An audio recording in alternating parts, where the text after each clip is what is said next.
Peygamberimiz Muhammed sallallahu aleyhi ve sellem былай дип әйткән: Әгәр берәйһе йома көндө юынып, тазарынып, мәсҗидкә барып, намазын укып, имам һөйләгән хутбәне тыңлап кайтһа, уның ике йома арасында кылган кесе гөнаһтары ярлыканыр. Исәпһез һанһыз саваплы, урада һәм Курбан байрамдарына караганда ла хәерлерәк булган йоманы күтәренке кәефтә, изге дугалау үткәрәйек. Йоманы олылау да имандың бер күрһәткесе. Был көндә күркәм әдәп менән үткәрү улы гыйбадәт.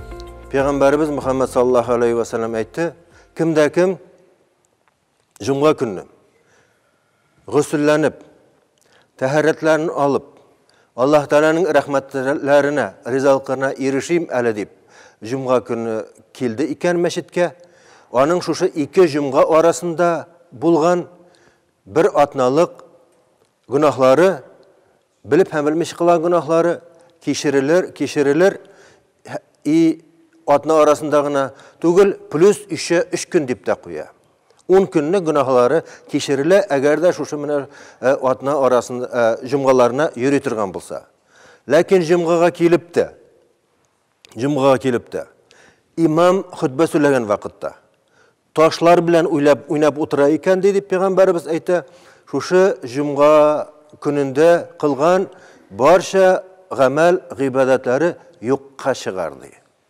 Bizden niçin taşlar Peygamberimiz vakitinde mındık avyorlar bulmaganlar, jir üstünde oturganlar. Onda taşlar bilen oylap advokasya etip oturgan kişiler turunda aytilgan. Bugünkü günü bizden mına şu cuma gününde oylarımız, fikirlerimiz, konularımızı ikinci jirge Cuma'nın temasından da, Cuma gününden de, Bayram gününden de uylarımızın, fikirlerimizin şitkə jibaratırgan bu gamel, bu bizden telefon. Telefonlarını aldığın iken, oynab oturdun iken, ya ise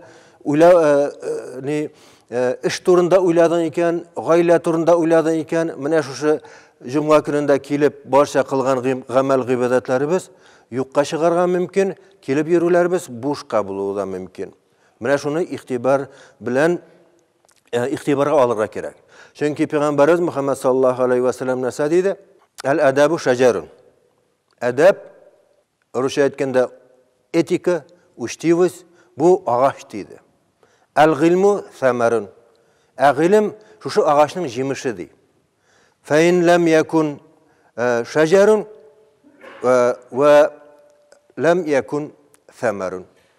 Eğer de ağaçı bulmadı iken de gılımı nişik bulursun anın. Elbette gılımın jimiş digəni, jimişi bulmay ağaçının gılımı da bulmay iken şu kişinin dedi.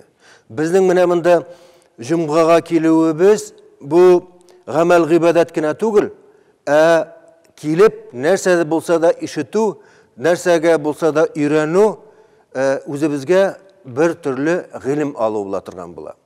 Eğer de mına şuşlay tirip Peygamberimizin kuşkan sünnetleri boyunca, Allah Teala'nın kuşkanları boyunca şu elementarını, edeplerini ütemedik iken bizden kilübüz yine boşka, kilübüz de boşka bula birinin de fayda almayız.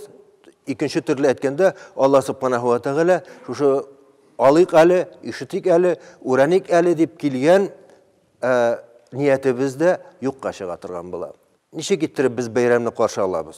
Misal için yanga yıl bulduyken biz bir ay ilik əzirlənə başlayırız.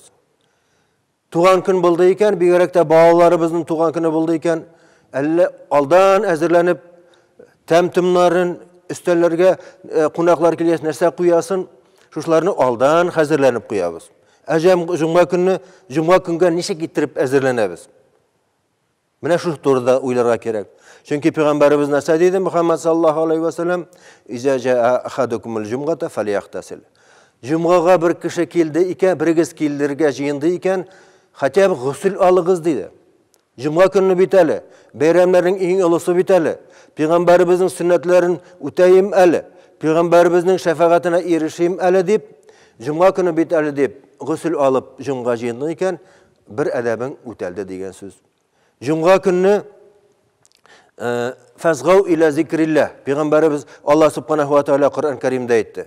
Bar işleringizni taşlagız, satuv alu bulsunmu, biznes bulsunmu, birer iş taşlaysınmı, bar işleringizni taşlagız, zikir kılırga aşığığız deydi. Zikir kılırga aşığız, eğer de iş deyip, biznes deyip, ile bir satuv alı deyip, Cuma günün kaldırdan iken, şu tapkan malınızdan da, işlegen işinizden de fetva da bulmay, bereket de bulmay, özünüzge de, gailengizge de bir faydası bulmay deyip Peygamberimiz aytıp kaldırgan. Mine şuna göre hazır informasiya bir köp, kitapları da bir köp. Mine şuna göre Cuma'ga kelebіз iken, Allah Teala'nın bizge nimet ittirip, bulak ittirip bergen bir ulu bayramı ikenin bilebіз iken, küçübüzden, halibizden kelgençe, şuşu Allah en birinci elbette Allah Teala'nın kuşkanların, ikincisi Peygamberimizin sünnetlerin, şuşu Cuma gününün edeplerin küçübüzden, halibizden kelgençe uterge tırışıra gerek. Çünkü işlerimizni taşlap kelip oturup, bir eybirde, ecir savabında almışı, Cuma gününde kılgan barça amel gıybadetlerimizin kabul bulmaz kadar mümkün, şulaytırıp, bankrot şekilde boş keliş kitabımız da mümkün. Mene şuna göre şuşularını iske alıp, kileşekte şuşu edeplerin kişimizden, halibizden kileşe uterge tırışa gerek. Esselamu aleyküm ve rahmetullahi ve berekatuh. Ey iman keltirgenler, Yuma namazına sakırıwdy işitүү menen Allah'ty isке alırga şygygyz, hem hatı işin kaldyryp turugyz. Bu hiziň üçün ýakşyrak. Eger hiz bilhägdini. Yuma Suresi 9-ayat.